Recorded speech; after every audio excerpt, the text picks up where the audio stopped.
Hello दोस्तों, आज हम स्टार्ट करने जा रहे हैं जीडीपी। जीडीपी है क्या? ठीक है, तो चलिए देखते हैं।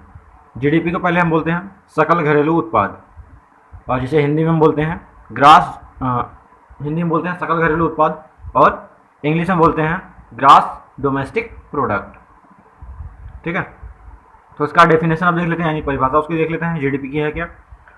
तो किसी राष्ट्र के सीमा के भीतर निवासी तथा गैर निवासी उत्पादक इकाइयों के द्वारा एक वित्त वर्ष में उत्पादित वस्तुओं और सेवाओं के अंतिम मौद्रिक मूल्य को सकल घरेलू उत्पाद या जीडीपी कहते हैं। यानी किसी देश की सीमा के अंदर जो रहने वाले निवासी हैं और जो बाहर के लोग भी उसी देश में रहते हैं, जैसे विदेशी रहते हैं जो उस देश में, उस देश की सीमा के अंदर, उनके द्वारा एक वित्तीय वर्ष के अंदर किसी वस्तु या सेवा के अंतिम मौद्रिक मूल्य को क्या कहते हैं? सकल घरेलू उत्पाद। इसके बाद जीडीपी एफसी, यानी जीडीपी तो ये हो गया, और जीडीपी एफसी यानी जीडीपी का ही ये भाग है, जिसे हम बोलते हैं साधन लागत पर सकल घरेलू उत्पाद। यानी जो हम अपना इन्वेस्टमेंट करते हैं किसी चीज़ के लिए, उस पर जो लगता है, यानी उत्पादन पे जो हम खर्च करते हैं उस पर लगने वाला जीडीपी, उसको उसकी अर्थशास्त्र की भाषा में उसका हम परिभाषा देख लेते हैं। किसी वस्तु या सेवा के उत्पादन क्रिया में प्रयुक्त साधनों के संपूर्ण मूल्य का साधन लागत कहा जाता है। संपूर्ण मूल्य को साधन लागत कहा जाता है।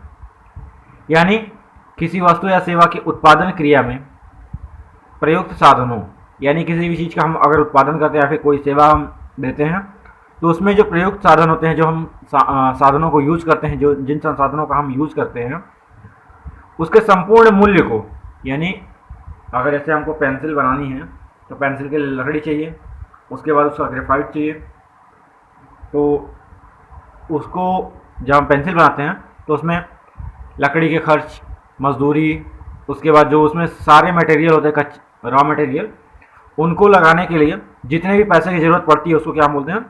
सकल घरेलू साधन लागत पर सकल घरेलू उत्पाद, यानी साधन लागत।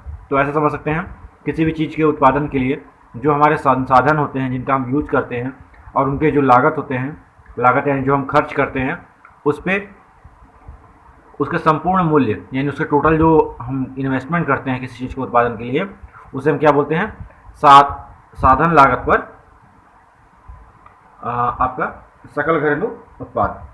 ठीक है, इसके बाद हम देख लेते हैं साधन लागत में सरकार को भुगतान किए गए कर शामिल नहीं किए जाते हैं। यानी कि जो भी हम किसी चीज़ का उत्पादन करते हैं तो उसमें हम सरकार को भी भुगतान करते हैं, तो उस भुगतान को इसमें शामिल नहीं किया जाता। इसके बाद है जीडीपी एमपी।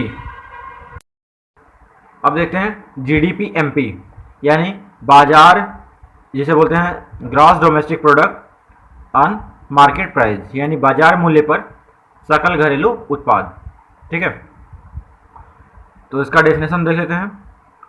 कोई वस्तु या सेवा खरीदते समय जो मूल्य विक्रेता को सौंपा जाता है, बाजार मूल्य तक पहुंचने के लिए साधन लागत से सरकार को भुगतान किए हुए कर को शामिल किया जाता है, जबकि सरकार द्वारा दिया हुआ अनुदान घटा दिया जाता है। तो ऐसे समझ सकते हैं कि बोला गया है मार्केट प्राइस, यानी बाजार मूल्य पर सकल घरेलू उत्पाद।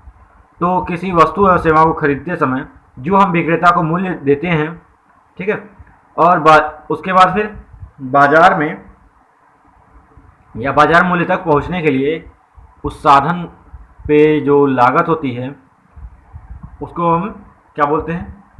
जीडीपी एमपी, जिसमें क्या होता है, जो सरकार को हम भुगतान देते हैं, सरकार को जो टैक्स देते हैं, उसको भी इसमें शामिल किया जाता है। ठीक है, और इसमें जो सरकार के द्वारा हमें अनुदान, यानी कि जो सब्सिडी मिलती है, उसको इसमें शामिल नहीं किया जाता, यानी उसको घटा दिया जाता है इसमें से।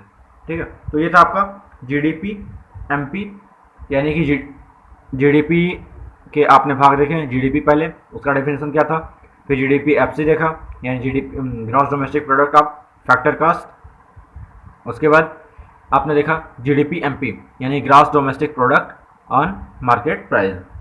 तो अगर इसमें आपको कोई डाउट है तो आप हमें कमेंट बॉक्स में कमेंट करके क्वेश्चन पूछ सकते हैं। और अगर आप इस चैनल पर नए हैं तो हमारे चैनल को सब्सक्राइब कर लीजिए और बेल आइकन प्रेस कर लीजिए, जिससे कि आपको नए नए वीडियोज़ के अपडेट्स मिलते रहें। क्योंकि ये जो वीडियो है यानी कि जो हम टॉपिक दे रहे हैं आपको, ये क्लास 11 से लेके इकोनॉमिक्स के फील्ड में एमए पीएचडी के लिए इंपॉर्टेंट है। और प्लस जितने भी कंपटीशन के एग्ज़ाम है, SSC, NTPC, railway, group D, MTS और सीएचएसएल जो कि आपका अभी स्टार्ट होने वाला है, और रेलवे, और यानी जितने भी कंपटीशन के पेपर हैं उसके लिए बहुत ज़्यादा इंपॉर्टेंट है। तो आप इसको अच्छे से समझ लीजिए। अगर इसमें आपको कोई डाउट है तो आप हमें कमेंट बॉक्स में कमेंट करके क्वेश्चन पूछ सकते हैं। Thank you for watching.